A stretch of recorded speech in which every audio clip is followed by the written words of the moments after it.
From the 8th Congressional District of Georgia and the bridge of the Starships Enterprise, American Freedom Radio and ZenInTheCar.com present Zen in the Car Radio with your host, Daniel Louis Crumpton.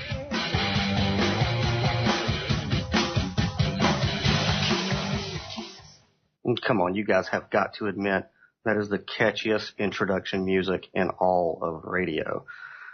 Regards to the late Scott Weiland of Stone Temple Pilots. Unfortunately, we lost him to addiction. Welcome to Zen in the Car Radio. I am Daniel Louis Crumpton, or so the voices in my head continue to tell me. Today is Saturday, February the 13th, 2016. And as most of you gentlemen know, tomorrow is Valentine's Day, and you know that because your wallets are much, much lighter. So, before we get to the meat of tonight's show, there are a couple of announcements I'd like to make. Obviously, anybody who has been listening to the show knows that if you actually go to ZenInTheCar.com, you will see a under construction page. And that is because every year around the end of the year, we go on break and hiatus and we reorganize where we're going to go with the site, and we reorganize who is going to be a member of Team Zen, as we have been lovingly dubbed, what direction we're going to take the site. And this year, we are going to be relaunching this Monday, February the 15th, with a very impressive roster of individuals, one of which will be joining us tonight. His name is Smithfix. He's out of Texas. He and I are very much birds of the same feather. One of the reasons that, of course, I chose that date is because it's the 5th anniversary of my father's crossing over or passing. I don't really like to refer to it as death because death really doesn't exist. It's all in your head. We just kind of keep evolving into different types of life forms. But I did put a video up, which I was reading an article that I wrote last year on the 4th anniversary, but I still found that it's applicable to today. And we have someone else who's on American Freedom Radio who's just experienced a loss, and I have a personal friend named Angela who experienced a loss a few years ago. And really what I wrote that article for and why I made that video wasn't so much to memorialize my father, but it was to reach out to people who have experienced loss in the past, and from a place of kind of a little bit farther from the actual pain to try to help them along and maybe get past some of the grief that I don't believe is necessarily that you have to endure it. I don't think it's a necessity at all. So if you go to Zen in the Car on YouTube and look at 4 Years Gone, how to deal with the death of a lost one, and watch that, especially if you've lost someone. But that's why we chose the 15th of this month to relaunch the site. And like I said, we have a lot of changes. If anybody who's followed us on Facebook or followed my Facebook wall personally sees a very significant upgrade in our imagery and branding. And I do believe we have Charles Ochelli in the passenger seat joining us tonight. I'm not quite sure if he's ready to start fiddling with the radio dial. Just let me know. Oh, yeah, I'm here. I'm definitely here, and things are all right. Yeah, I sound a little odd because I'm still a bit under the weather, but not quite like I was. So, yeah, anyway. Man, you play hooky on your show, and then you show up on mine. What's that all about? Well, you know, this one, if it goes real wrong, it's not my fault. So, what you doing for Valentine's Day there, Chuckles? Oh, I don't know, actually. You put me on the spot. You actually asked me a question I don't have an answer to. Thank you. Well, appreciate that. Actually, no.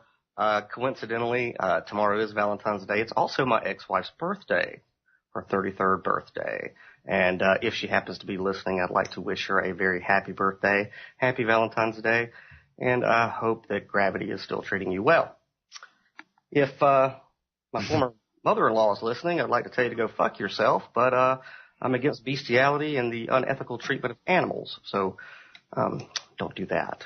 So anyway, Chuck, the main topic of discussion tonight is going to be us finally putting a stake through the heart of the topic that has eaten up more airtime, more of my personal time than I care to even admit, the Oregon standoff. Yeah, well, I got to tell you, it was actually starting to concern me, the amount of time that it was eating up on you. And I know that you had a personal connection. And, as I felt, I had some of personal connections there as well, just through some contacts that were sort of fresh and people that I knew. Well, honestly, one person that I knew directly through you, right, and all that. And, but the thing was, it became an obsession with a lot of people because we know that this was going to be a significant event. Obviously, this kind of thing had not ever happened like this before. Thusly, you don't see unsuccessful things often reoccurring like this because people usually learn from their lessons. And this was decidedly, in my view, a very unsuccessful expedition into patriot activity.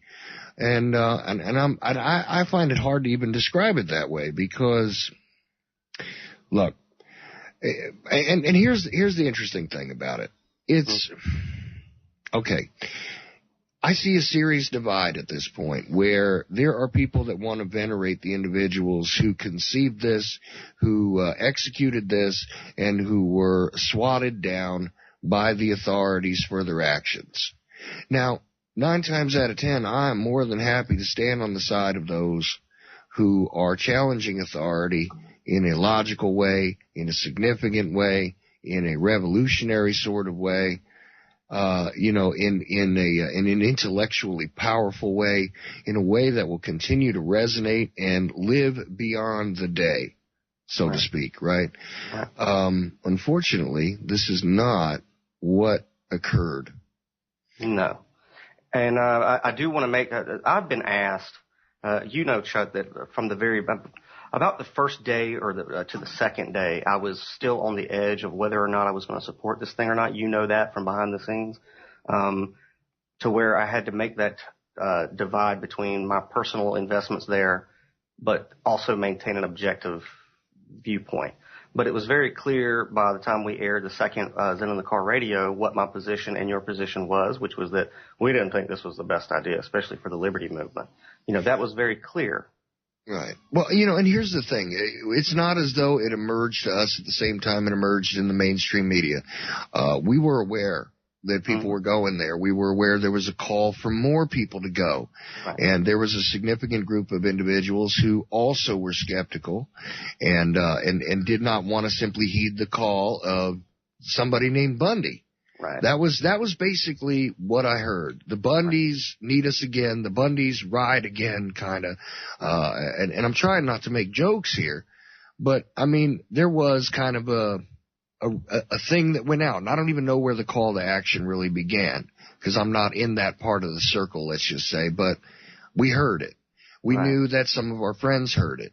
And again, one mutual friend for sure was on his way up there, and I know we were talking about this long before. And what was going to happen? What was the possibilities? Was this going to be another situation at the Bundy Ranch, which I was always skeptical of and always described as a exercise in collecting intelligence? Right. Now, everybody thought I was being really nasty when I said that, but in truth, that's what happened as far as the authorities were concerned. They collected lots of names. They collected loads of images. They were able to get information on the movements and the abilities of individuals, the weapons they carried, et cetera, et cetera, et cetera. I don't think anybody would argue with me about that if they were thinking objectively. Maybe on the first one. But before we do get too far into it, of course, the person that we're talking about, the mutual friend, is Jason Patrick. And I have been asked publicly and privately, how is it that I can support Jason Patrick and be opposed to the occupation of the refuge? And my answer is it's very, very simple. I'm in support of Jason Patrick, but not the occupation at the refuge. I mean, it's that clean and cut. Because I'm in support of Jason Patrick certainly doesn't mean that I agree with everything he does or says. One of the foundations of our friendship is based on very healthy debate and argumentation. we have been known to go for hours and hours and hours and on end doing kind of like what the Bible says, iron sharpeneth iron.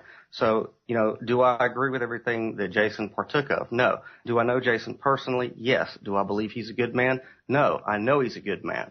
I believe that he was compelled from the very bottom of his heart that he was making a statement.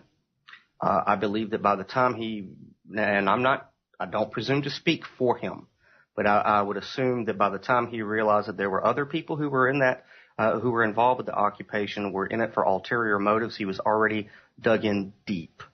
So that's, neither here nor there. I mean, once he was in, he was in. So I do support Jason Patrick. He is, I have been talking to members of his family, and he is in decent spirits, I mean, with all things considering. But there is something that the family did want me to express, and I did give my word that I would do that on the air. Jason's a very social person. He likes feedback. And he has been requesting for anybody who is in support of him to please send him letters. He really and let me tell you something. And Chuck, you've been in a cage before, and I certainly have. When you're in that cage, you really yearn for any type of contact with the outside world. So I'm asking everybody out there to please, I want you to send letters. You're going to send them email, and his family's going to make sure that they get sent hard copy. And you want to send it to jason620@gmail.com. Just drop a few lines of encouragement. Let him know that you're thinking about him. Whatever you feel compelled to do, please do that. And that email is jason620@gmail.com. Also, he has requested for help with his commissary fund. And if anybody who doesn't understand what that is, when you go into a facility like that, you're only given a certain amount of food and liquid. And they give you paper underwear, for God's sakes, no socks. It's a very humiliating position to be in. And you depend on people outside to put money on your books so that you can purchase extra food. And let me tell you something, the food they give you is horrific. So, and the liquids they give you is horrific. So anything extra that he can get, he would really, really appreciate it. Help him get some magazines and books and things like that. And how you can do that is go to GoFundMe.com /Jason Patrick with no spaces. That's GoFundMe.com /Jason Patrick and help him out a little bit. You don't have to support the occupation to support somebody who, at the end of the day, at least you can say that he took a stand for something that he believed in, even though I don't even necessarily agree with it. Right. And you know what? Just let me say this real quick. I am completely opposed to the way that this was done. I absolutely think and would echo every single thing you said about what Jason's personal intent was based on much less interaction with him than you had, but even speaking to him as these events were unfolding, trying to get him before anything really went bad, before LeBoy was killed, before we had him taken into custody or really seeming to even be threatened to be taken into custody. I was trying to convince him to do some things differently, but I'll tell you that I absolutely would tell you that whether you agree or disagree, that the man is certainly worth a couple of dollars to get him a little tiny bit of human comforts while he's in there, and a little extra food definitely is something necessary. So I'm just saying, if it seems like I'm not the sympathetic person as we go on with this show, I just want it known that regardless of how I feel about how this all turned out, I definitely would say and encourage anybody that can and feels compelled to do so that they should absolutely help him with his legal fund, help him with his commissary, help him with letters, anything to make this a less dehumanizing experience for a man who I do believe at his core is honorable, though I may disagree with him in many other ways. Well, I'm going to say this. I'm going to say this, Chuck. If there's, and you people out there really need to listen to me, if there is any hope of salvaging this entire ordeal, which ended with the face of David Fry snuggling with a blanket, munching on a cookie, and telling the feds to scream hallelujah, if there's any way that we can salvage this, it's through the voice of Jason Patrick, who, and by my estimation, is the only sane one there. And let me tell you, a pack of Roman noodles goes far in a clink, okay? Now, he is going to be having his a detainment hearing Tuesday. The odds are slim that they'll let him out on bail, but I did promise the family that I would ask anybody out there, I don't care what religion you are, what faith you are, I don't care if you pray to the great Deku tree, to just send up a quick prayer that it'll go his way and he'll be able to walk out of that jail on bail. So that's all I had to say about him. You know, send in some stuff at some letters at jason620@gmail.com. Send a couple of bucks at gofundme.com/Jason Patrick and say a little prayer or burn a little candle or incense or what have you. That being said, the occupation is over, and it did end with the face of David Fry. You have anything to add to that, Chuck? Well, look, I don't want to play the we told you so game, but honestly, we did tell you that this was the way it was going to end, and this is when I was complaining about this guy screaming, "Go get your popcorn because we're all going to die," on a live stream, which is just an overdramatic and, again, tactically ignorant way to deal with things, to disseminate that kind of thing, to even show that you have an erratic mood to the outside world, could have been the justification for getting more people killed. Well, all right. Now, it ending with him and a cookie and a blanket, this is extremely appropriate, especially after, you were on Ground Zero Radio, less than 24 hours, less than 24 hours, I think, before this ended with Clyde Lewis. Right. And he was playing clips. But you and I were monitoring this as it was unfolding in its entirety. And what we were hearing was the audio on the ground there. And you heard the resonating remains of just silliness going on. Screaming non sequitur sentences at armed people across a line when you are in a confrontational stance is simply untenable in a tactical sense, okay?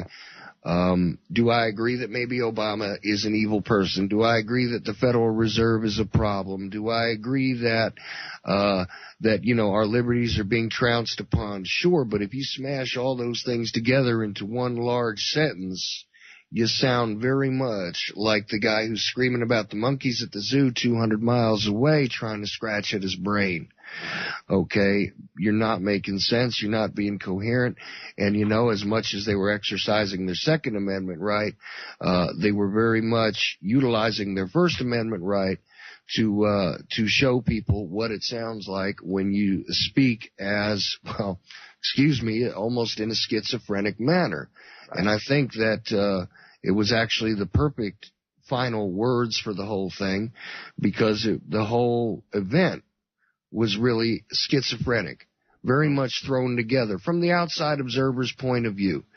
And it is sad to me that there are people that are now trying to elevate everyone involved into a position of having done something great and honorable, when quite honestly I think they've done a great deal of harm to anyone who is now going to try and engage in discussions where you say, look, here is the Constitution, and this is what should be adhered to by all. This is what the supreme law of the land is, and let us now try and understand it. Well, many people who have no understanding of these things have no clue about any of it outside of what they might have heard about people like Timothy McVeigh in the past. And believe it or not, they would literally tie people like you and me, people like Jason Patrick, to people like Timothy McVeigh, despite whether you believe he actually did what they say he did or not, or whose behest it was at. It is really irrelevant. Factually, right.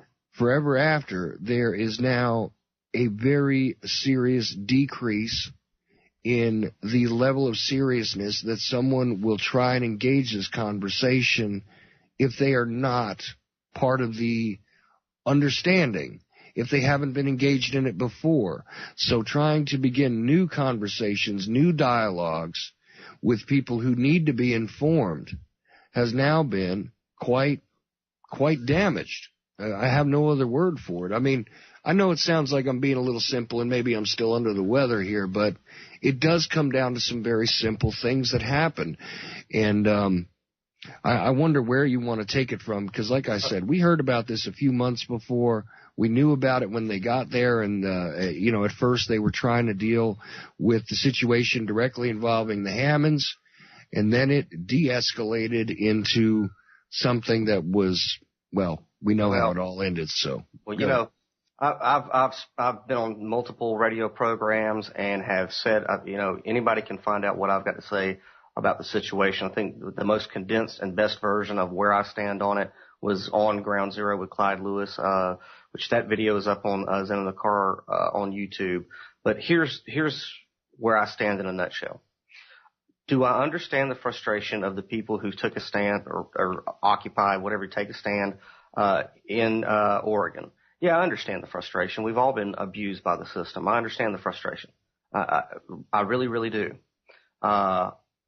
But as I was talking to our guest tonight, Smithfix, who, after I say what I got to say and we bring him in, I'm just going to let him pick it up, because if you want to know what my position is, you could listen to past airings of Zen in the Car Radio, and especially the Clyde Lewis.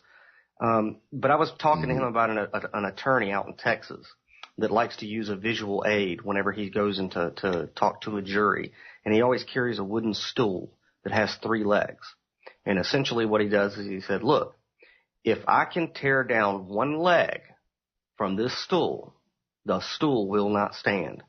All I have to do is find one weak leg in, the defense's case, and their case crumbles. Okay? So with that visual in mind, let's look at this situation in Oregon. I don't care about anybody calling in later in the second hour that wants to talk about the First Amendment, Second Amendment, 14th Amendment, whatever amendment. None of that stuff is going to apply after I say what I'm about to say, because it's just a fact. Listen, in 2014, in the battle for Bunkerville, you have the supposed leaders of the Oregon movement on film, on YouTube, stating unequivocally that they believed or knew that the Bureau of Land Management was a privately owned corporation. Now, let me make a statement. I'm not saying it is or it isn't.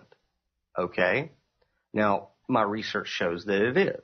What I'm saying is that you have these guys, one Mr. Santilli in particular, with some of the other leaders, stating that they believed or that they knew that it was a privately owned corporation. Therefore, they didn't have the right to do what they were doing in Bunkerville.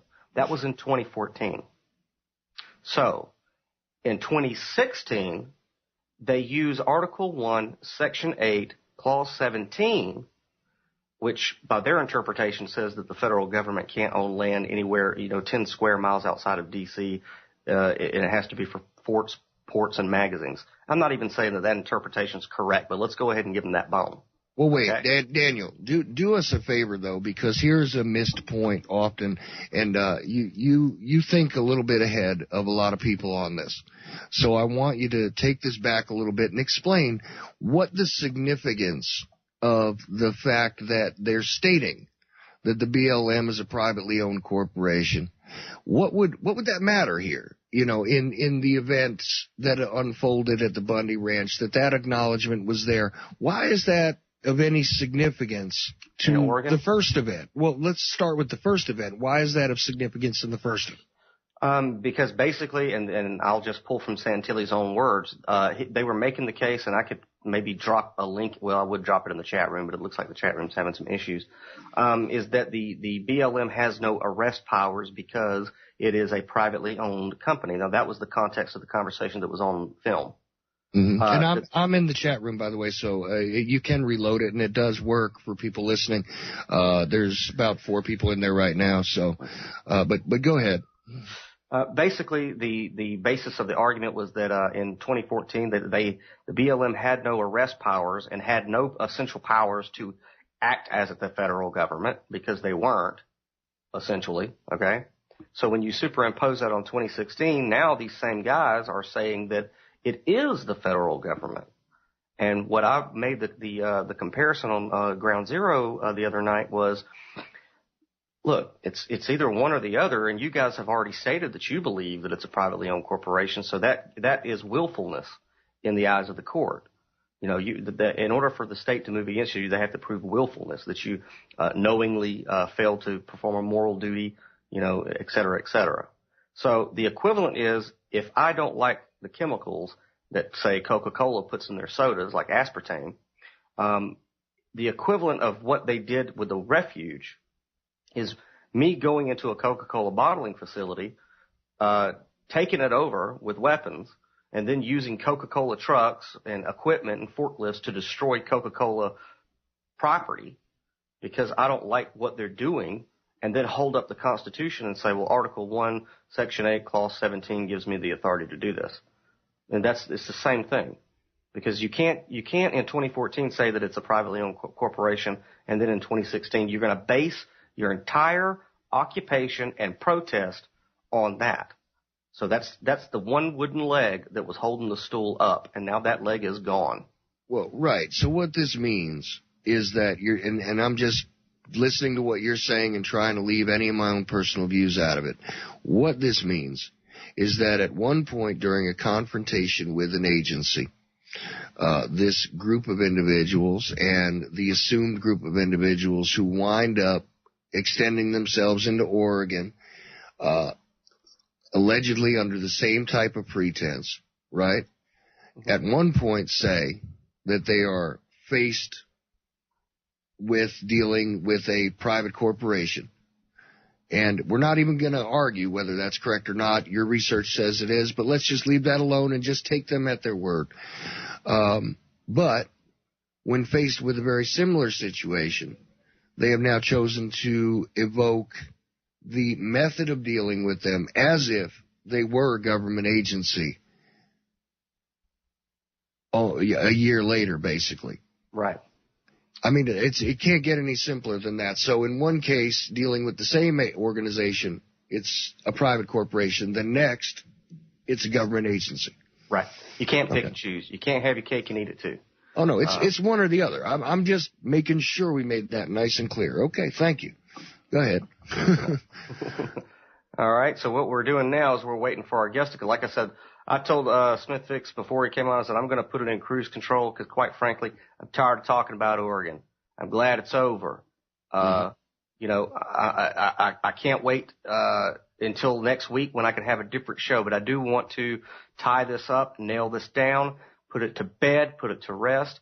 Look, the very fact that an individual like David Fry was allowed onto that refuge, the very fact that refuge was left unlocked, unmanned, with keys right there, pretty as you please, this smacks of, it smacks of, come on in, boys. You know, it's like, you can't sit there and tell me that somebody wasn't expecting them, and you certainly can't tell me that they weren't led by the nose by Pete Santilli. You can't tell me that they weren't. Now, does that mean he's on payroll? I don't know. Right, I know. And not him alone. Let's make that clear. Not him alone. Absolutely. But most noticeably him. And here's the other thing, just real quick, because people got a little mad at some of us picking on Mr. Fry there. Here's what the problem is, as far as I'm concerned. You on the one hand are taking the position that this is a scared kid who didn't know what he had gotten himself into. All the leaders, all the real guys that were supposed to be there were gone, and therefore this is a scared kid who was pretty much innocently caught up in what he thought was, you know, whatever. The problem I have with that type of line of thinking is that David Fry, as scary as it is, based on his behavior, was actively involved in lots of the actions, including breaking into the computers, damage of property, which, regardless of whether you say, well, it's our property if it belongs to the government or whoever else, it was not his, and it was not his friend's property that he was damaging by hacking into the computers, etc. And, with that, I just wanted to let listeners know that Chuck is on the line with us. Chuck Smith, Smithfix it. Okay. Let me just tell you let me bring him in here. Smithfix is one of the newest members to the team, Zen, and I'm glad of it. like I said earlier, me and him are birds of the same feather. And I told him before we came on, I'm going to let him basically rustle this thing to the ground because me and Chuck we've exhausted our lungs talking about this. So everybody, I want to reintroduce you to Smithfix. Evening, guys. How y'all feeling tonight?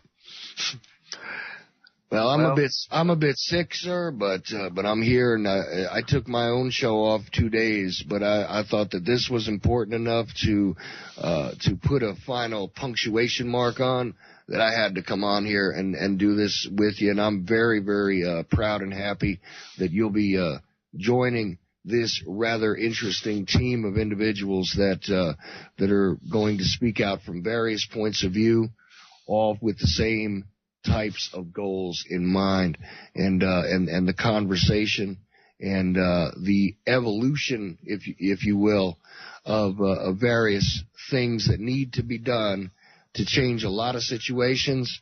I'm so glad that I'm going to be just tangentially involved with you through all these actions, and I want to welcome you, sir, and thank you for coming on. Oh, I want to thank you guys for the invitation. I know I've been out there. The Smithfix motto is, I can't have a conversation with a sleeping man. Go over and kick him in a kidney. Now I can have a conversation. Sometimes people get real set in their ways on what they believe. I'm a real big one for don't just believe. Just because you hear something everybody else is on the bandwagon, that doesn't mean they're right. That doesn't mean it's true. How many lies through history have been promulgated on the people because everybody else believes it, so it must be true. I don't have to bother looking. Well, if you're a moron, that's fine. As for the rest of us, really? And when we ask questions, when you question these things and you come under a personal attack, you get, they're going to yell you down because they don't want to find out that they've been lied to by their friends, by their leaders, by people that are, to them, my gosh, they presented themselves as patriots and leaders and Constitution 14th, 1st, 10th, pick an amendment that they're going to rant on forever. Yet when you get right down to it, these people are dangerous to you. And these people, I'm going to say right now at the beginning of the show, I want Pete Santilli. I want Blaine Cooper, Ryan Payne, Eamon Bundy. I want these men to stay in prison. They're a danger to the patriot community. They are a danger to the people who do not spend as much time as we do studying this stuff, who don't know the players, who were not involved with the first Bundy debacle. Everybody says the first Bundy, it was such a win. Really? Only if you were just watching from the peripherals. Anyone who was really involved in trying to get logistics and everything else going for that, who watched the silly-ass YouTubes people putting out between, the fight between the 3%ers, quote, whatever the hell they want to call themselves, and the Oath Keepers putting out videos against each other. This was a total fiasco. And the only reason that they didn't get their ass smoked is because there was so much visibility. Any fool who thinks that we won the first Bundy debacle because of guns, you must be smoking some really good crack. But the American public was watching. Would you say that the Bundys and all the other main characters of both epics here, would you say that they're a willing danger, that they know that they're a danger to the Patriot movement, or they're just unwittingly destroying the Patriot movement? I think they're profiteers. I think when Eamon put out the first call, he put out this call, and I had a very long conversation with a gentleman by the name of Gary Hunt, who's on the board of directors of OMD, Operation Mutual Defense, who was the one involved in the first Bundy operation. Of course, they were first OMA, and then they had a fight among themselves and split up. And look, they're nobodies, okay? They just claim leadership and say, hey, we're going to tell the militias where to go and control things. Of course, they don't. We'll get into them later, because I've already made it very clear to them I'm going to be on this show tonight, and I'm going to hammer your ass, along with PPN as well, the Pacific Patriots Network. I'm going to hammer their ass, too. I'm tired of these posers. I'm tired of these liars. I'm tired of these frauds claiming things and then running from us when we ask the most basic of questions. No, Mr. Bundy originally, Amon, was the one who put it out as another Waco. They're going to take our land and we're going to stand and die and everything. Okay, fine. And we all jumped on board, myself included. I want to challenge anybody who's going to call in here and give me a hard time. How much money did you send the Bundys? How much time did you spend doing boots on the ground radio for them? How much equipment did you send them? So fake bookers, shut the hell up right now. I don't have time for you chewing on the ankles of your betters who have been doing this for a long time. Amon threw that out there, and they did very, very well. Financially, did very, very well for the last 2 years off of the Patriot movement. Money poured in. They became cause celeb. We saved their ass, okay, from a situation they started.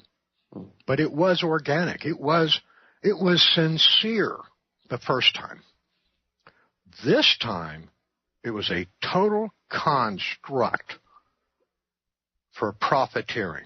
Well, I do know one thing. I mean, I know that the issue of the Hammonds was overshadowed very, very quickly. It disappeared. It's not the issue. They wanted that to be the issue. But when OMD, Operation Mutual Defense, was beginning to plan for doing something for the Hammonds, I sent a drone. I've said this many times, and I'm going to be asking for that drone back as soon as I talk to Casey Massey, who's in prison now, who gave it to me for safekeeping, and I sent it out to OMD. When I visit him in prison, as soon as he's settled, I want to ask him for that drone back, so that when we need it for a legitimate operation, we have it. He gave it to me for safekeeping. He was, if you don't know who Casey Massey is, Google it. People, I don't have time to go back through that right now. He's a good friend of mine, and I'll be doing fundraisers for him as soon as he's settled. But when I sent that drone out there months ago, OMD was trying to make an operation to try and defend the Hammonds because of the situation. It's the same old thing. Now, there's a lot of issues. We can find almost any issue to go to blood and bullets over, but we can't stand up for someone. We can stand up with someone who is a legitimate victim and defend them. When OMD had this plan and they were looking at it, and then the Hammonds said, go away, and publicly said, go away, we want nothing to do with you, pretty much in the mainstream media, made us look like, okay, you're the provocateurs, go away. OMD stood down, which was the right decision. Now, here's the trick. OMD, as an organization, I never think they're anything more than just a few guys who are vainglorious and thinking that they can just demand the control of other people and make other people do what the hell they want to do by putting out a bunch of bullshit. So whenever there was a vote of 4-1 by the board of OMD, number 5 being, guess who? Blaine Cooper, the same Blaine Cooper who made a shitty video against the Oath Keepers in the middle of the Bundy debacle. Well, they voted 4-1 to stand down. We don't have a victim. We don't have an invitation, as it was told to me today while I was trying to get some clarity, trying to get reason talked to when I'm talking to OMD. And I was, I was talking to Gary Hunt. And I don't consider this secret, private, anything else. Call me a liar. I dare you, Gary. So there was that vote. And they said, we didn't have an invitation. So Ryan Payne goes rogue. He, Eamon Bundy, Pete Santilli throw together, we got to have something. The money's dried up. We're not getting paid anymore by the Patriot movement. We need an issue. So they created one of their own. And then this is what really pissed me off today whenever I'm trying to get straight answers out of Gary Hunt about what OMD did and why. Well, now we have an invitation. Oh, Gary, wait. This is one of your own board members went over here and kicked this shit off. And now you're saying, okay, now it's okay for us to back it because one of our board members is involved over here and kicked some shit off. And that's an invitation for OMD to now make a call out. And when I use that term, we didn't call anybody out. We called it an invite people to come here. We didn't encourage people. We just invited people to come here. He started playing the definition of is. We didn't provoke anybody to come out here and get killed and thrown in prison. No. Oh, no, it's not our fault. We're totally innocent. We just invited people. We don't control people. We don't tell anybody what to do. Really, tell that to everybody on the Internet. Tell that to all the people who are on Facebook saying, if you didn't go out there and kill somebody and die and go to prison, you weren't a hero. Of course, they're tapping on Facebook and have never done a goddamn thing or given a dime. But, boy, they can talk some really big shit. Well, Mr. Smith, this is, and I call you Mr. Smith. I can't help but show you some respect. All right? Makes me feel old. Well, I don't mean to do that. I'm definitely telling you that, not because I recognize that you're older, but because I recognize that you deserve some respect from me, sir. All right? That's simple. Here's the thing that disturbs me most, okay, about what you're hitting on right now. And that is that there are a bunch of people that are these keyboard commando types. And that's all fine and dandy. There's always telephone tough guys. They've been in every generation. It is the way it is. That's fine. But there are people that, in some way or other, are involving themselves in media, in these networks, so on and so forth, who are legitimately, in a way, trying to engage with the militias, et cetera, et cetera. And what is going on is that the hangers-on and the people that follow them are pretty much being instructed to apply sainthood, okay? It's the only expression I got for this, and I hope I'm not offending you. But, I mean, the bottom line is it's like Eamon Bundy is a great patriot. They're sitting there and saying, listen, I'm not here to argue with you. You know, I mean, you and I talked off the air. I told you what I thought. Bottom line is, I mean, I'm definitely of a harsh state of mind on this whole thing when it comes to this guy, his family, the whole situation, and the way a bunch of people who are well-meaning, whether they're active, semi-active, or they're just voices in the crowd out in the virtual world, and maybe they'll impress somebody at some point in time that will get active. I'll even give them all that. But here's what scares me, is they are using examples like Thomas Jefferson and putting Eamon Bundy in the same sentence with Thomas Jefferson. Yeah. You might think I'm kidding, but I'm serious. Well, when you look at Eamon Bundy, really look at Eamon Bundy, what has he ever done for the Patriot movement that didn't pay off for Eamon Bundy, that didn't put money in his pocket? Mm-hmm. We have done all the heavy lifting. We have done all the real work. We have spent all the money. And that's why I'm so furious. We went through this after the first Bundy debacle. Okay, how do we not make these mistakes again? And then they turn around and absolutely kicked all of our work and time and everything into the gutter and jumped out there and did it again. And they got a man killed because of their inability. They're not able to be good leaders. They don't have the forethought or the training. Well, it's like I said whenever I was on Ground Zero the other day. I said, what happened to all that talk about we're going to stay and hold the fort and, you know, we'll stand till the last man's dead. and then one guy gets killed and they scatter like cockroaches. Yeah. Well, that was inevitable. That was absolutely inevitable. It's so sad that we lost a good patriot who was drawn into this thing without knowing who he really was involved with. Mm-hmm. He really didn't understand what was going on. Good point. Like I say, there's always a great issue.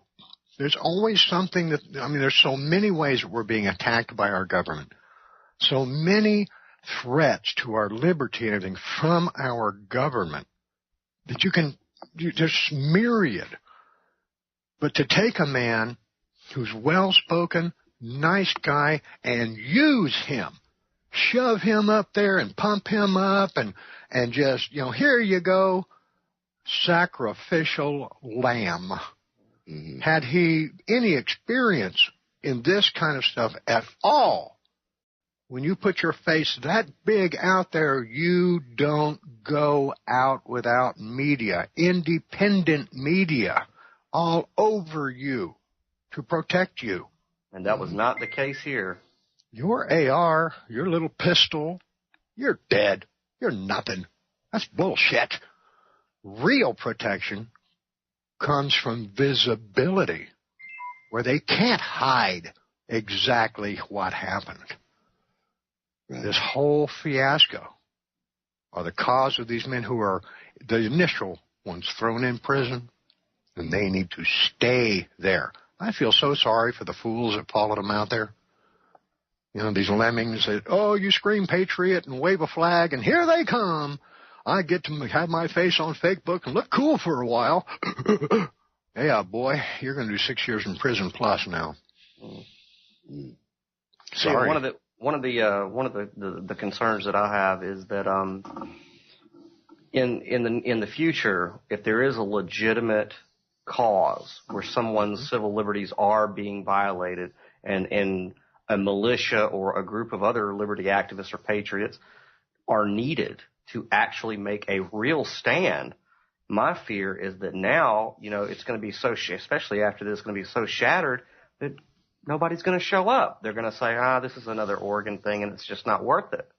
Or, on the other hand, it's going to be an event where too many people show up who are trigger happy and something stupid happens. I mean, that's the two possibilities that we're looking at with the quote-unquote militia movement or patriot movement, is one of those two.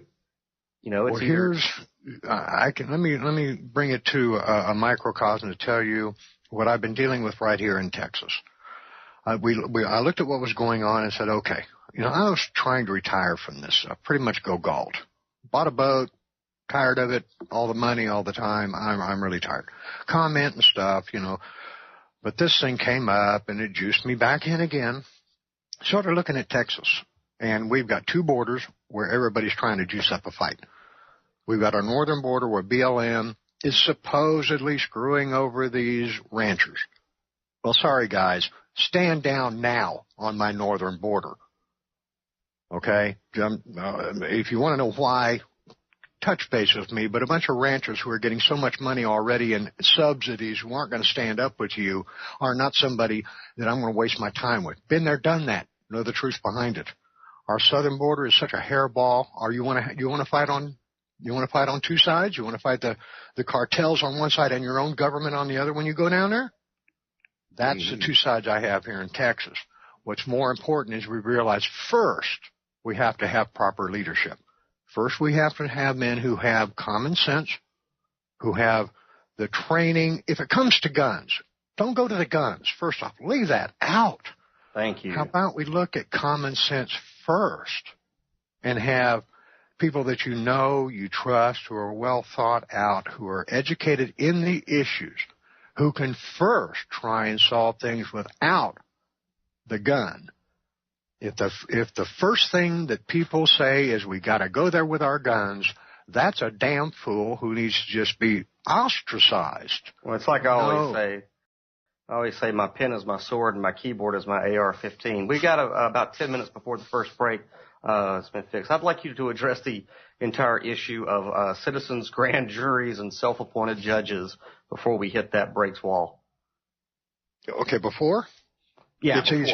Because we're going to take calls afterwards. When you see anybody get one of these things going and they start letting in people who claim to be a judge, a district judge. We have two of them out there. One of them claims to be a district judge. He just self-appoints himself to be a district judge. Says, oh, I think by my reading of the Constitution. Yeah, right. You have no – really? Come on. And then you have the citizens' grand jury. I call it Billy Bob grand juries. Hey, Billy Bob, you want to be on my grand jury? They're not chosen. First off, they scream Constitution. They scream about the Constitution, but then they look at their structure. They're not chosen from the voting population at large, which makes them number one right off the bat illegitimate. It's at best a mob grand jury.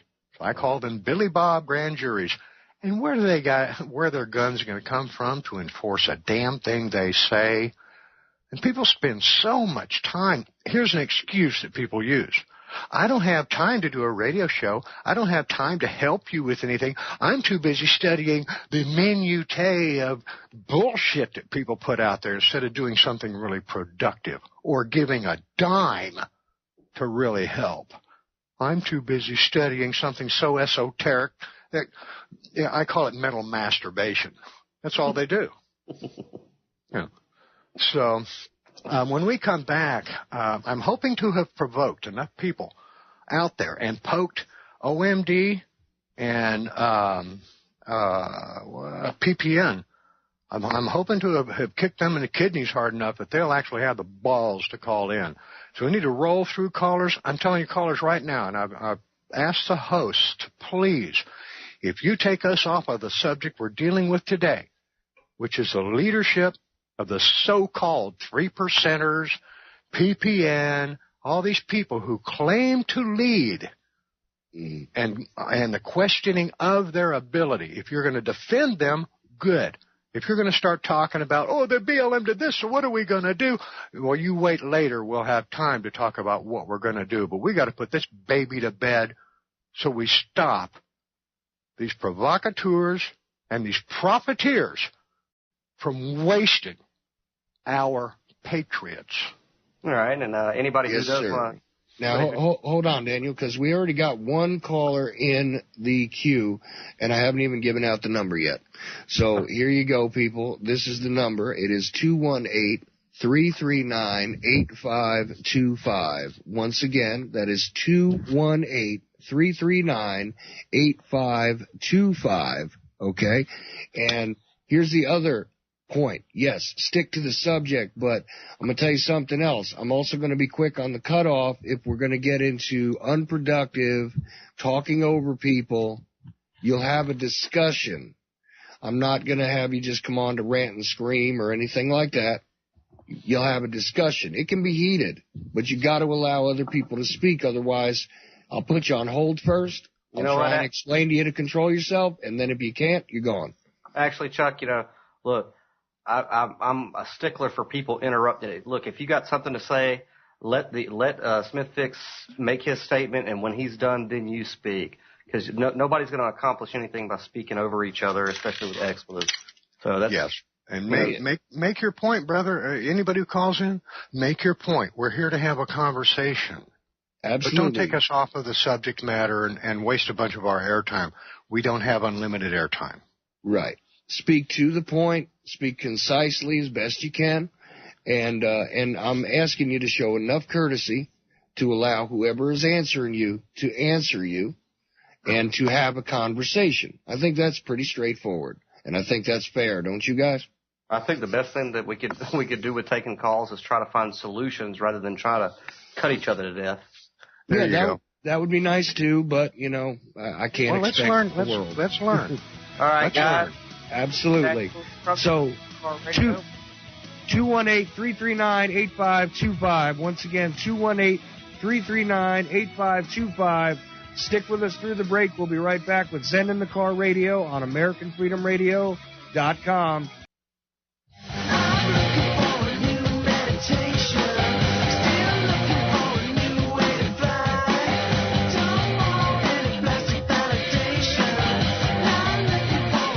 the 8th Congressional District of Georgia, and the Bridge of the Starships Enterprise. American Freedom Radio and SendInTheCar.com present Send in the Car Radio with your host, Daniel Louis Crumpton.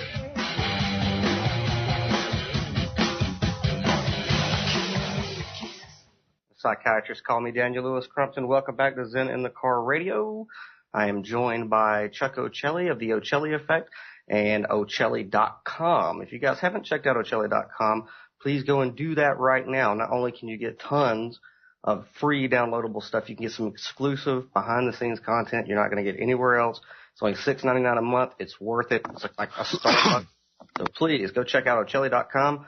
We're also joined with Smithfix of Smithfix.com and as well as ZenInTheCar.com beginning Monday. How you guys doing?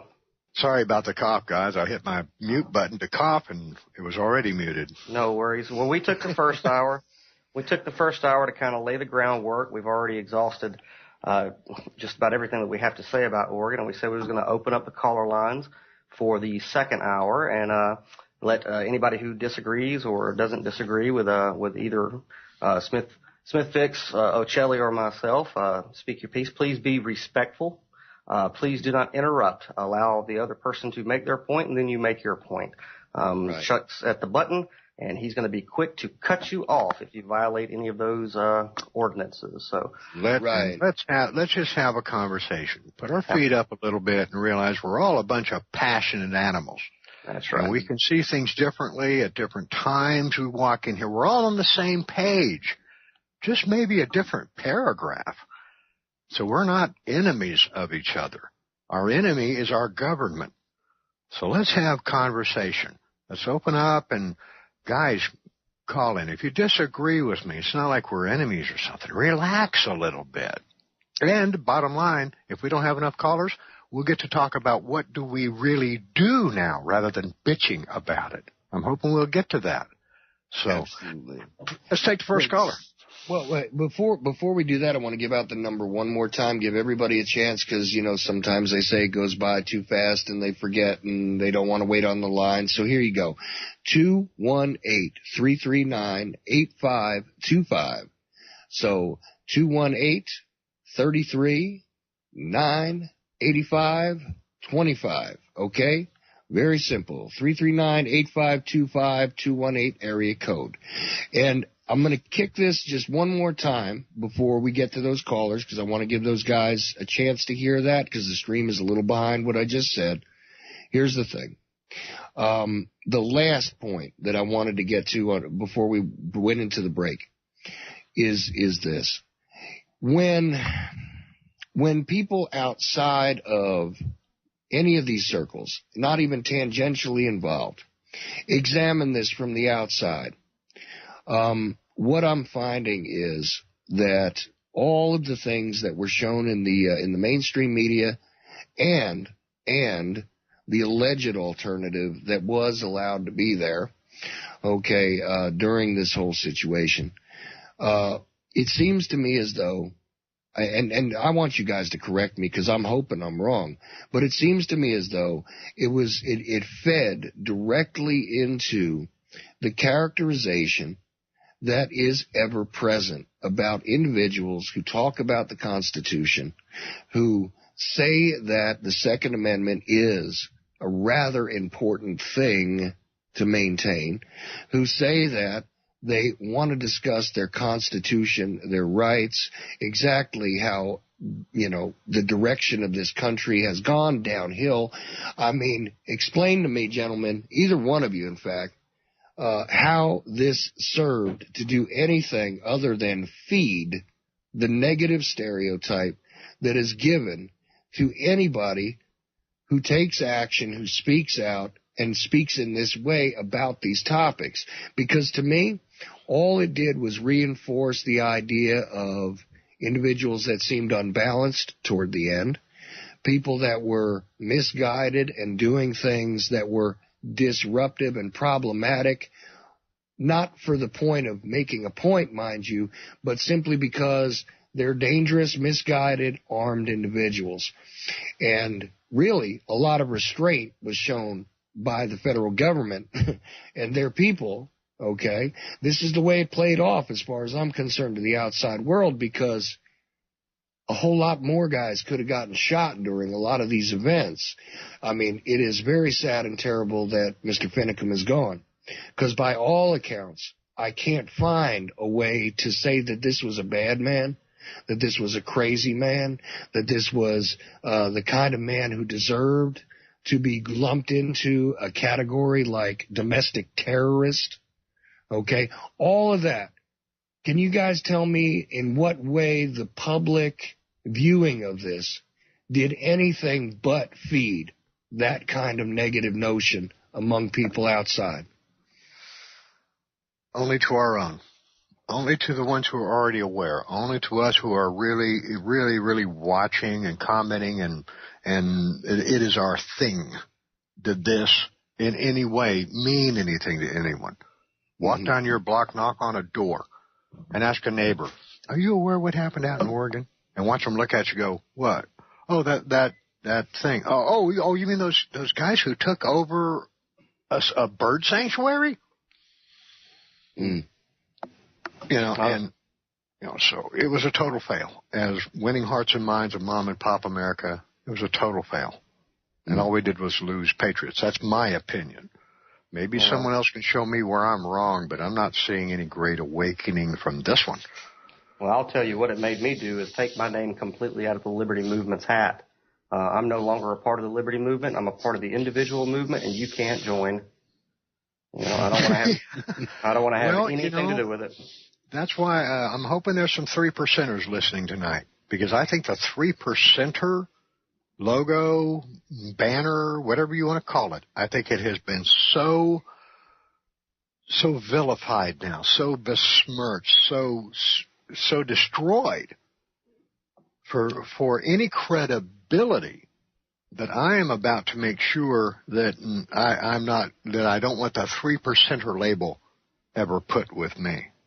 The 3%ers are now presenting themselves constantly as nothing but a bunch of kooks, crazies, and gun nuts who don't have the time to think, don't have the time to talk. These 3%er groups that I've been after to come on this show, who I have hammered, privately and now publicly, will not just come and talk. So to me, 3%er is exactly what it always was, a bunch of bullshit idiots.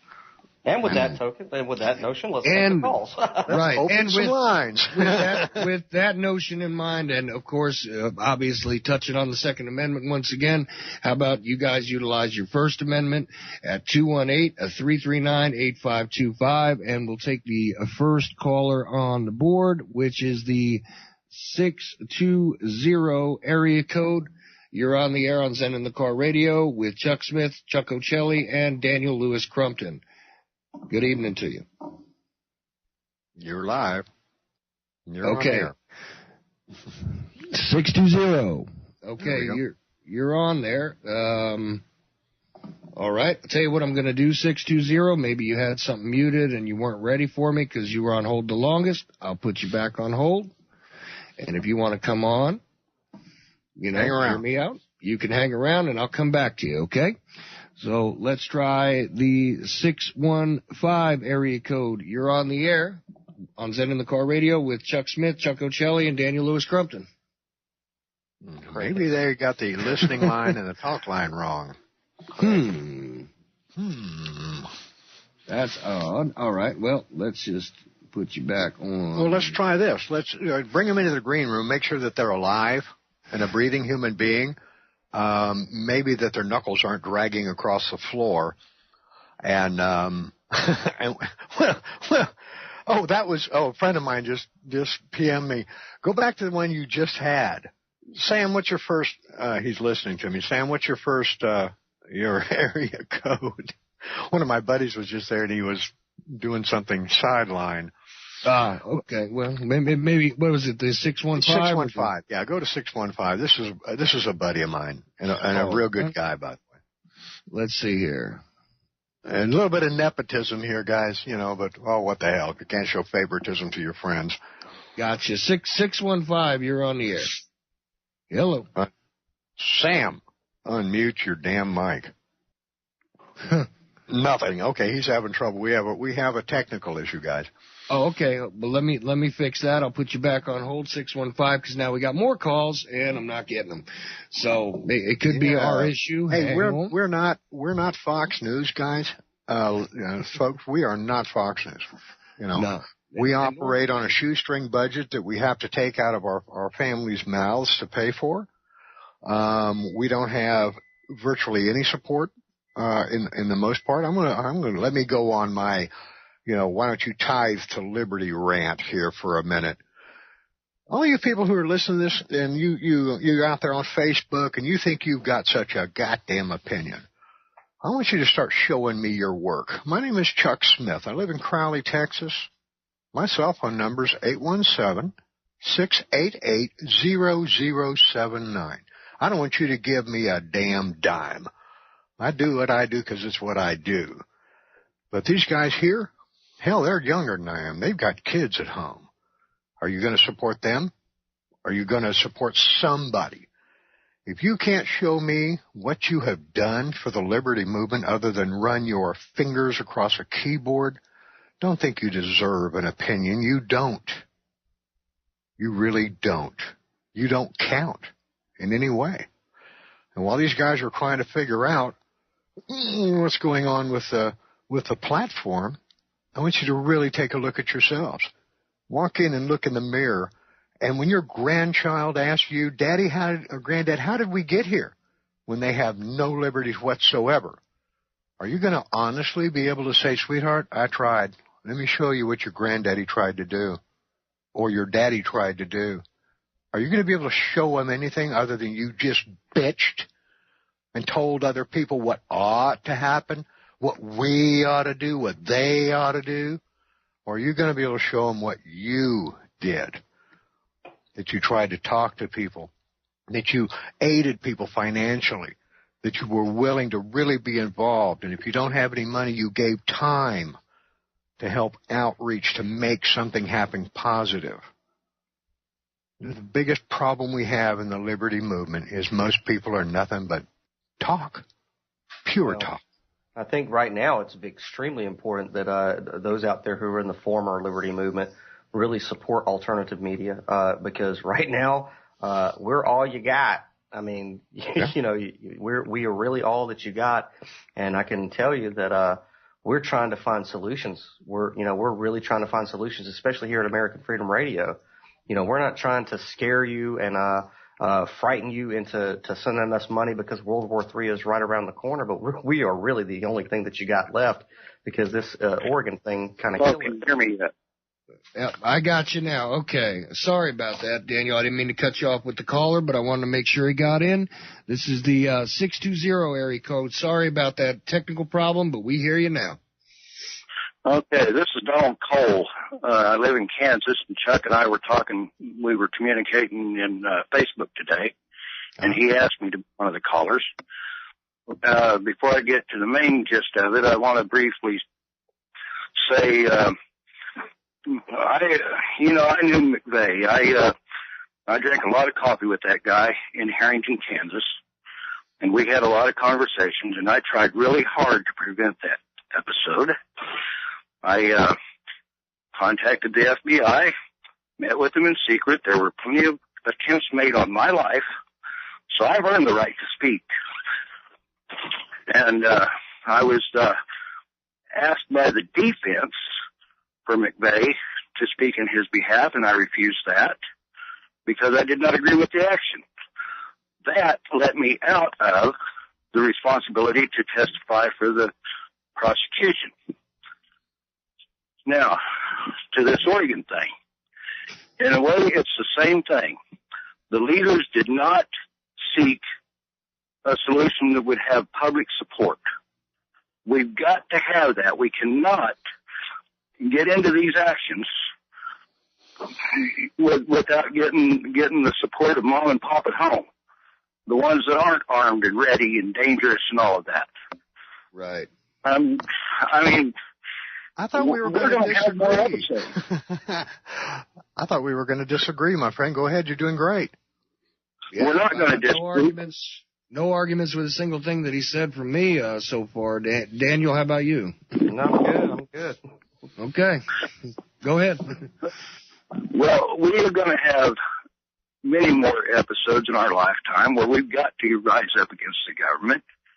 I hate to say it, but I know it's coming, especially now with our Supreme Court Justice that died today, Scalia, and what we feel will be a very liberal appointee who's going to twist our Constitution and allow things that we all dread. And we're going to have action. But that action, unless it's individual, and I'm going to say it, unless it's individual snipers out there taking careful aim and eliminating domestic enemies of the Constitution, then if we rise up in groups, we have to, absolutely must, have the support of the public. And that's really just where I went with the whole thing, and that's all I really got to say. Okay. Let me respond to you, brother. I really thought that we would be maybe on opposite sides of what's happened. I'm pleased to know that we're not, so that we don't have to have too long a conversation. But I'd like to talk to you individually. Feel free to send me a PM with your cell phone number, brother. Let's talk. But whenever we talk about the lone wolf, the guy who's pushed to the point where he will grab his rifle and go lone wolf that they're so terrified of, that's the individual that they push so far that he doesn't care anymore. Now, I'm going to go get me somebody. That's your individual who has been driven to the nth degree. He's been destroyed by the government tyranny. And that terrifies them because we are such a heavily armed civilian American population, and we must defend that so they keep that fear. Whenever we say we have to do something, my opinion, it's time we started on an individual basis to look at what other people are putting out on how can I reach out more to the people around me without it being boring as hell. I mean, we've all tried everything from meetups to, we're going to talk about it, and good God Almighty, it's only the most aware who come. How about we plan a party? How about we say, hey, we're going to have like I'm planning down here in Texas, a Patriots rendezvous. Come down and bring your boat, bring your kids. Let's have a day at the lake and just fun. Hell, and people, you're going to be infiltrated. What are they going to infiltrate? Yeah, we're going to hand them a hot dog, for God's sakes. Yeah. FBI, everybody. How are you going to infiltrate a bunch of people down there having fun? And if they do come down with that mindset that they're infiltrating a bunch of patriots and they get to actually meet us and talk to us, and we have eliminated the morons who are going to want to bring their AR to a hot dog weenie roast, and shoot the ducks or something, then they're going to meet the real American and say, wait a minute. When stuff comes through from Homeland Security to their cop shop, their FBI officer, whatever, saying, be afraid of these people, I go, you know what? I saw those people. I went down there. They're just a bunch of normal folk. Right. Exactly. Okay. I plan to have a rally here in Kansas at some point. I've got to drum up some funds, but I want to have singers and speakers, and a target range. Well, touch base with me again. Now, everybody talks about getting off of Facebook. I think that's a mind game being played, because Facebook is the big dog. We stay on there. They don't ban you unless you do stuff. I've been banned a lot of times, don't get me wrong. But it's generally because, I compared somebody to the Ku Klux Klan or something like that, which somebody took insult. Well, let's ease up a little bit. Let's use this platform as a good way to communicate. Right. Let's not worry about, first off, don't break obvious laws. And let's start getting together. Check out, just as an idea, And Patriots Rendezvous on Facebook. As an idea, do it in your state.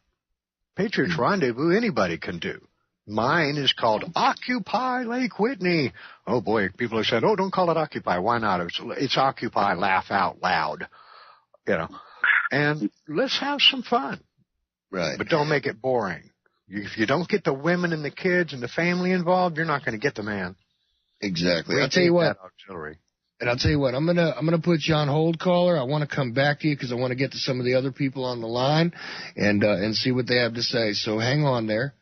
All right. And let's now try and get the whoever the individual is with the 615 area code. Now that we got the phones working, you're on the air with Chuck Smith, Daniel Louis Crumpton, and Chuck Ochelli. Hey guys, thanks for having this discussion tonight. This is something that really needs to be brought before the people. These people follow so blindly at all of these events. It's kind of like following Mickey Mouse at Disney World. Just because Ammon Bundy or one of the Bundys call for action, I mean, whatever happened to common sense? Whatever happened to thinking before you actually go out and do something? If somebody was to tell you Ammon Bundy's going to go hold up the bank, or you're going to go run and help him hold up the bank too because he's a patriot, it's ridiculous. It's over the top. This should have never happened in the first place. Chuck and I have had this conversation on numerous occasions. It's just absolutely over the top that these guys, because when I was actually watching the video live, when they all met at the supermarket parking lot, and then all of a sudden they're going to a federal wildlife. I mean, it would have some substance to it if it was something that was meaningful, such as the Bundy had a little bit of substance, in my opinion. They were on his land. They were conducting a peaceful revolt against illegal activities. There was a standing behind it. This nonsense that they had at this refuge, it was absolutely ridiculous. There was no foundation to it. It was just, let's go occupy this building because. It would have been different had it been the Hammond family's property that they were all on. Then they would have substance to it. But this was just absolutely not thought out.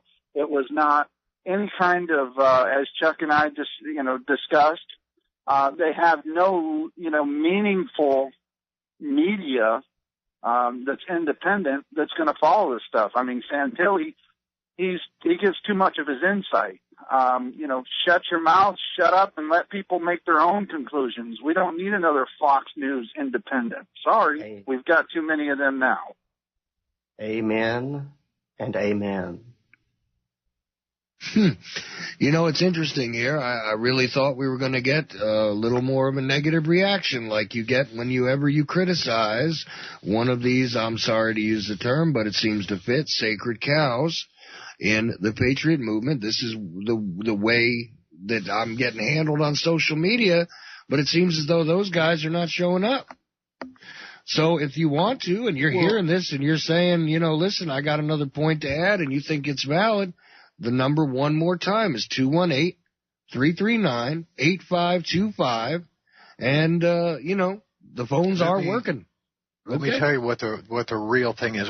Whenever you're typing on a keyboard, people can't hear your voice. They can't hear the inflection. They can't hear your sincerity. They can't hear your passion.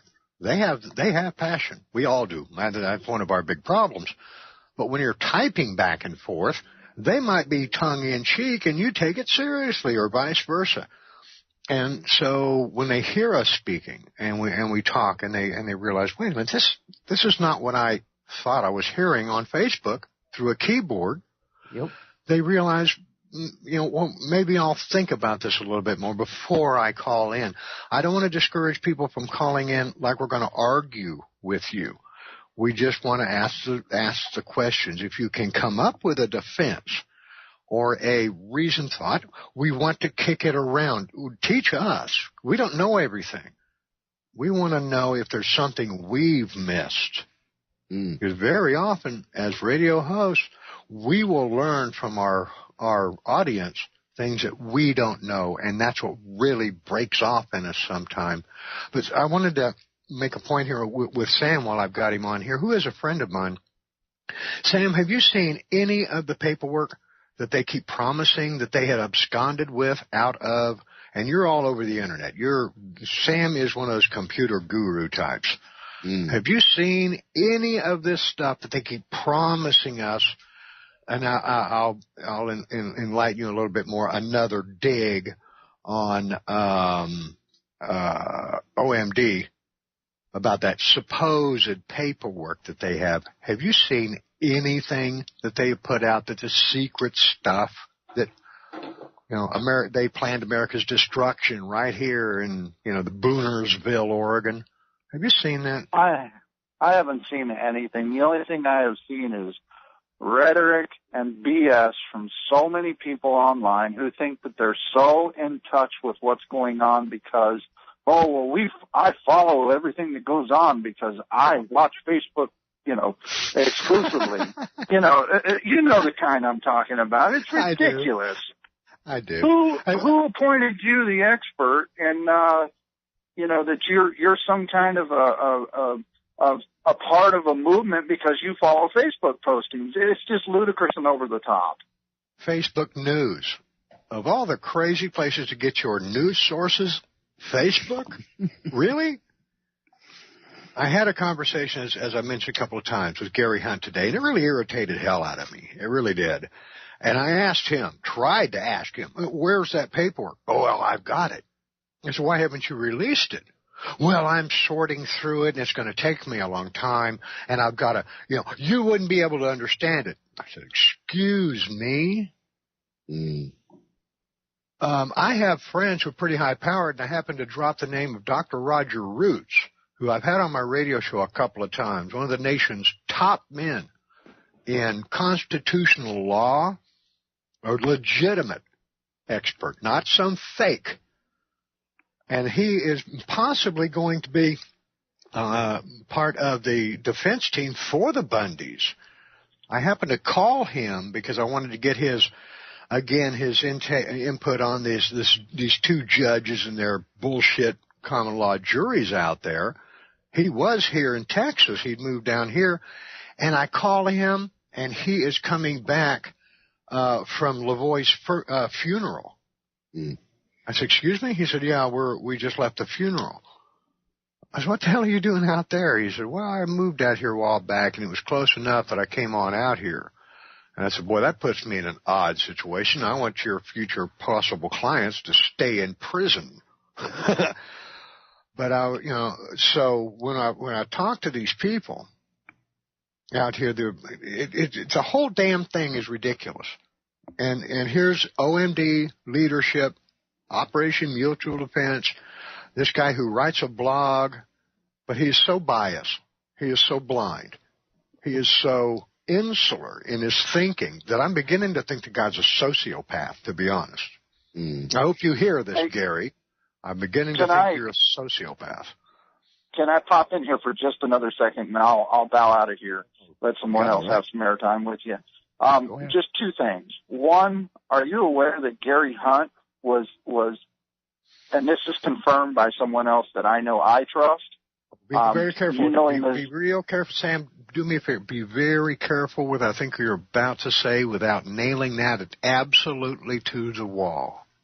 Well, this is coming from somebody that you and I both know and trust. But listen, I'm going to skip over that portion. I'm going to ask you personally confirm any accusations you make. You must personally sign off. That's fine. I'm not even going to go there. Listen, my last point that I wanted to bring up just real quick. Justice Scalia, who we all know has passed away today, are you guys aware that 2 days after his deciding vote against zero carbon emissions, he's found dead? Ponder on that one and think about that. I'm out. You guys have a good night, and thanks for hearing me. Hey, Sam, thanks for being here, man. You got her. Okay. All right. You have a good night, Sam. I'm hoping Sam's still listening. I hated to shut him down on that one thing, but I kind of know where he might have been going, and I have tried to nail down several accusations against people, and if we can't confirm them really, really firm, we have to be real careful about that kind of stuff, because it can destroy our own credibility if we're proven wrong later. Well, not only credibility, but I mean, let's be honest, there's a responsibility when you're doing a broadcast. You have to, if you make a statement that is actionable, you'd better have your facts straight. I mean, it's just that simple. There is no reason to do that without verifying. You know, there used to be this standard of journalism out there, and doesn't exist seemingly anywhere at this point, and people involve themselves in stories instead of covering them as journalists and things like that. And, you know, now I'm going back to Santilli once again. But we can have some pretty good evidence and feel for things, and while I may make the argument that I believe the Bundys did this for money, and I will fight them on it until their defenders come and prove me wrong. I'm not ever worried about being sued. What I'm worried about is the accusation of someone doing something, being part of the government or something like that. It really shakes our credibility. Especially if that's not really provable. You could be an asshole, an idiot, and stupid and all that, and I'll jump all over you. I'm not going to prove a man things we aren't certain about. When it's certain, then we'll go get them. How's that? You got it. I'll tell you what. Let's take another call. We got 972 area code. You're on the air. Hello. Hello. Chuck Ochelli. This is Hugh from North Dallas. How are you tonight? This is an oath keeper. Seems like only my friends are calling in tonight. Man, this is going to be an easy show. This is Hugh McPherson. He is a high-level, in-standing oath keeper, friend of mine for years. I'm not an active oath keeper. I'm on the outside of oath keepers. But he's a real deal and a very, very intelligent man. Intelligence officer, by the way, in the United States Army while he was in service. So, my spy, what are you doing? Well, I told you I had a moment I could break away from the grandkids that are visiting with us, and so I've been listening to according to the computer, 27 minutes right now, and I love the tone of the show. I love where you guys are going with it. The only thing, and of course, Chuck, you're never happy unless someone disagrees with you, so I'm going to disagree on one thing. Thank God. Well, here we go. that I don't want to see the Bundys go to jail. And yes, when you look at the letter of the law, they're guilty under the letter of the law.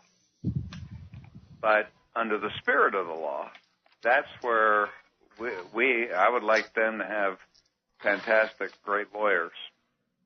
Because what we're happy, and I agree with the previous callers, all their points, totally well taken, I agree, that the original Bundy Ranch scenario was pure Americana. The Burns, Oregon operation was really amateurish. And but we aside agree. from some of the individual YouTube rants by the last guy, demanding marijuana, taking those things aside, they weren't there to kill anybody. They weren't trying to hurt anybody. They had left the reservation several times, and of course that was the Achilles heel. They thought they could get away with it one more time. So, see, but I want to interject something here, because here's the problem I have. Right, people want to turn to the Bundys as if they are great figures at this point, based on what happened at the ranch. All right, and now we're waiting for a statement from Cliven. We're waiting for the guidance from Cliven. All right, here's my outsider observation. Okay, I don't want to take guidance from a man who doesn't realize that during this situation he was absolutely going to be taken into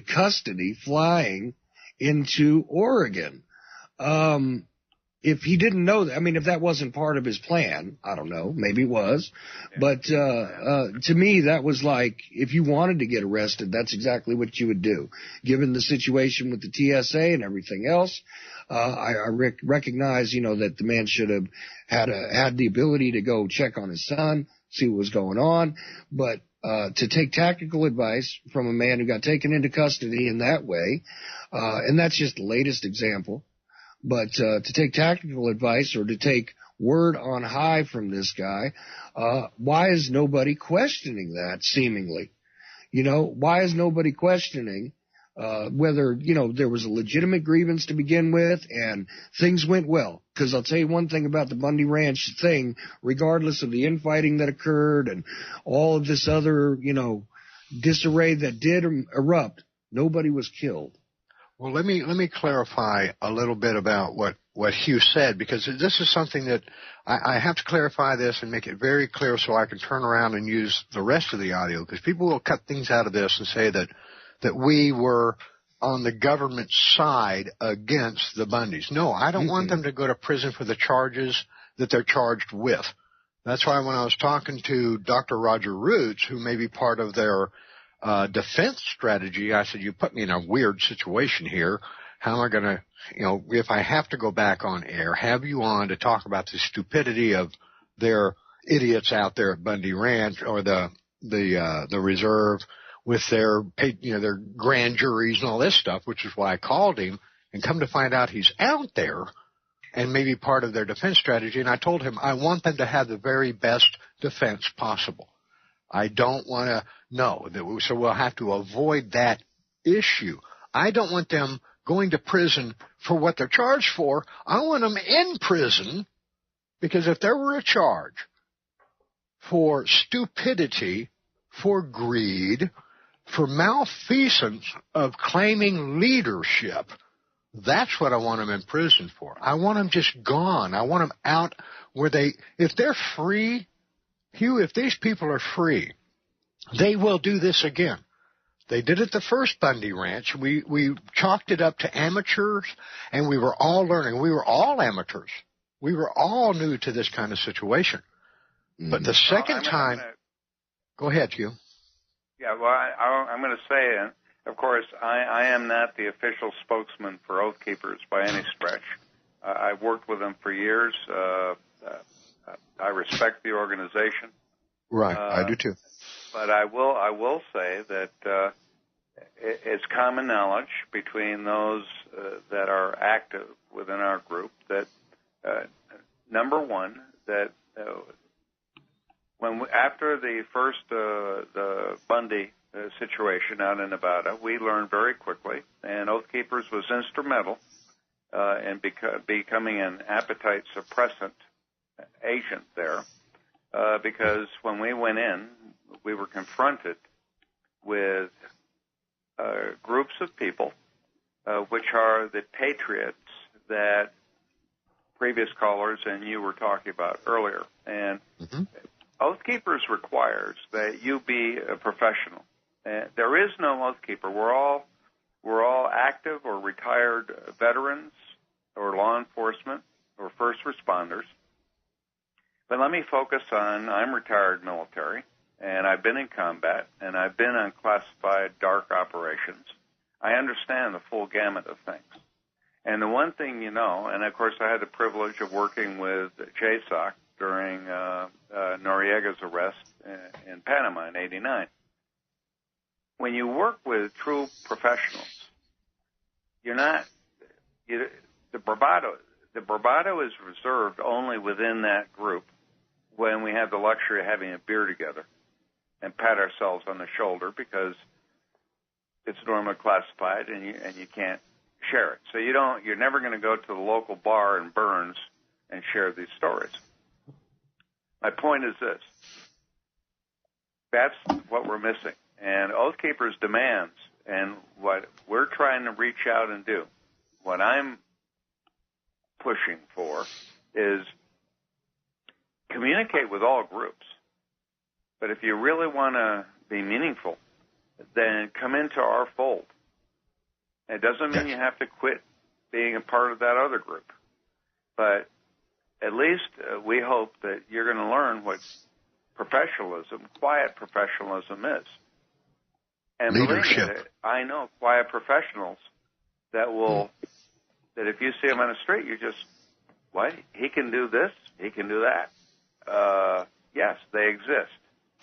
What we need, and this goes back, Chuck, I'm probably plagiarizing a little bit. Full disclosure, Chuck and I do converse from time to time. We need an effort that is 90%, just to throw a number out there, 90% without the camouflage and the weapons.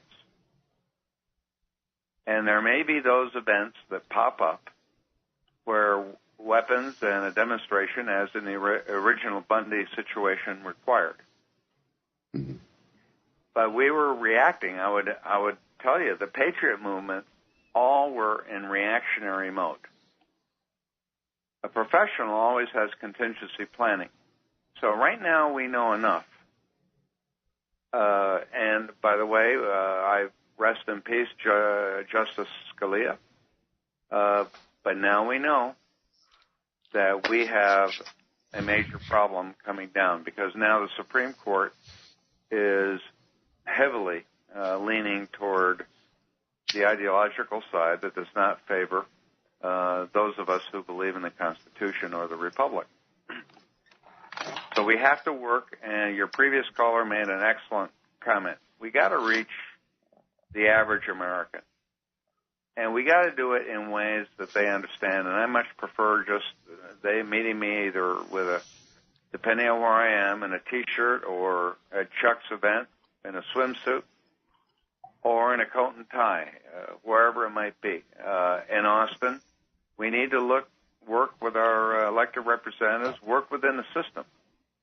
And this is all I will say carefully on the other side, is as we develop links and, more importantly, communication, then we can talk about armed contingency planning.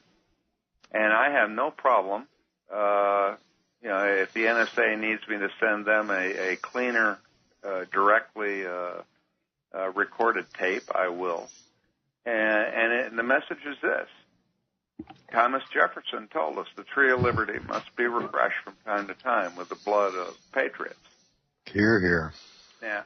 And and that is why they're making a push to label all of us domestic terrorists, simply because they know that people like you and the ones I've heard on the phone calls, we have it's a Pavlovian response. We have no choice but to respond toward liberty.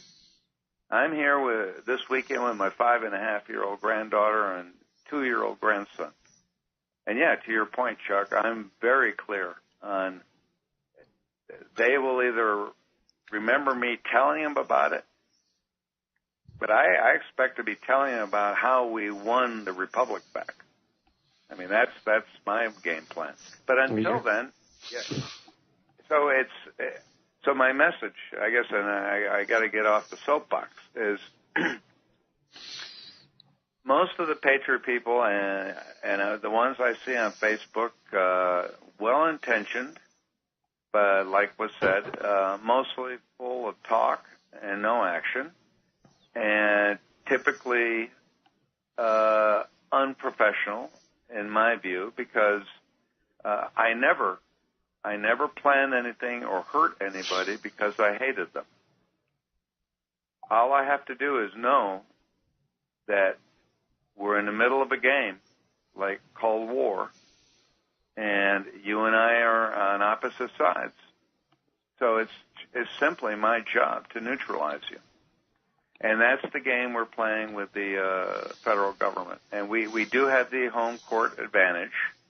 I mean, they have power, but we have massive numbers of people.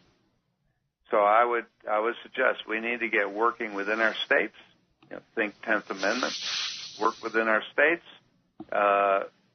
Put the camo guys with their long guns and all that military wannabe, do that. That training's important, but that doesn't have to be in the face of the citizenry, because most citizens that have never had military experience have no clue how to handle those images. And with that, I wish you all Godspeed and good luck with this, because the time is short for patriots. Absolutely. One other thing my friend Jason Turner always says, that, the true militia, you'd never even know they were there. If the event arose where a militia actually needed to do something, they'd come in, do the job, and be gone before you knew it. And, to my knowledge, a lot of these guys that took over a bird sanctuary didn't really even have any military experience to speak of, but they had a lot of nice fancy camouflage and doohickeys for their AR-15s, and that's certainly not going to get us anywhere. And I've said this so many times before, that what brought us this great republic in 1776 was, yes, it was men who were willing to pull a trigger. That's absolutely true. However, at the helm were philosophers, writers, diplomats, men of intellect that were really guiding the revolution. And that's something that today we're not seeing that happen, especially with these guys who are in the militia. They're just pushing philosophers and writers and statesmen to the side. And they think it's going to be done by saber rattling, and it's never going to work that way. Not in a million years. Well, we're getting a little bit short on time in the show, and I want the host and co-host to be able to have plenty of time to make sure that I have come in here and kick people in the kidneys and everything, and then get down to really talking brass tacks. I want to thank you for coming on. This is the kind of people that we really need to work with, and it's not hard to find them. Right. If you're reasonable and you work at it and you don't act stupid, these kind of people they'll contact you. The kind of people that I will follow. If Hugh McPherson calls me and says, "Hey Chuck, we would like to do this," I will do everything I can to help them with the media end, which is what I and you guys are. We're the media end. We're to get it out to the public. Leave other chores to other people who are more trained or more inclined to that, and let's get everybody working together. Right. And understand that we need just normal people. Why do we always have this imagery that we're kooks and crazies? That must stop. Here in Texas, we're working on some ideas behind the scenes, trying to work with different organizations, and the 3%ers are turning out to be a major pain in the ass, because all they are is a gun. Gun. Right. Yeah. Gun in one hand. Listen, Mr. Smith, I want to get to, because we've had somebody waiting patiently on Skype to add into the discussion, and I want to cap off the entire part of the discussion we just had by saying, I am fond of relating the reality to people that there are many weapons in a war. And if we do recognize that we are involved in warfare, propaganda is a weapon. It's not a bad word. Propaganda is a weapon. Words spoken, ideas transferred, these are also weapons. There are weapons of education, an educated individual who understands what's going on. Education in and of itself about the situation, and enlightenment. Sorry, it sounds like a fluffy word, but enlightenment is also a weapon. Mm-hmm. Okay. And I know Daniel agrees with me, and I do believe Mr. Smith does as well, but we are running short on time, and I do want to get to Matthew, who's joined us, via Skype, and let him get in on the conversation, because time is going to disappear quickly. So go ahead, Matthew. MICKEY. Ammo. Remember that? Remember when Disney said, "I don't know, I've got nothing to work with but a rat, and I need you somehow to make that attractive to the public for me"? I truly believe that's what Bundy was, at the Bundy Ranch. Because after that rat first came out, the kids screamed and said, "Oh, boy, Mickey Mouse." And you know what, folks? That's exactly what they did to you with Bundy. When the second thing came out with Oregon, everybody, not on mainstream media, the alternative audience said, "Oh, my God, Bundy, what are they doing to that poor soul now?" They got you by the balls, people, and that's what they want to do with us alternative audience. They don't care about you. They want to see what gets you rung up, what gets you furious, what'll get you to grab the guns and go out there fighting. You know what? If you bring a gun, all bets are off, people. We need to kill this ultimate power with the strongest thing we have in our whole body, love, passion. That's what we have to do it with. And be very, very careful, people, because I'll tell you right now, real quick, I put in 4.5 years volunteering my own time of some of the best parts of my life because I believed in what I feel this very radio station is for. But you know what? Everybody out there has got a price, folks. And that station that I am no longer a part of, I have no proof, but I believe they have been bought. So be very careful and listen carefully to the alternative radio that you listen to. Listen to the tone and the tune of the majority of programs, shows they have on, and see what kind of message are they delivering to you. Are they delivering to you, let's get a solution? Or are they telling you how bad it is, we're bleeding worse, we need, that's all. My nigga. That's exactly right. Look, I think... Wait. I gotta have this guy write a narrative and a soundtrack for a YouTube. Yeah. No, absolutely. I'll make sure that you get in touch with him because he's on my Skype list and has joined into my program several times. So I'll make sure that we get that together, sir. It's got to. I love the delivery.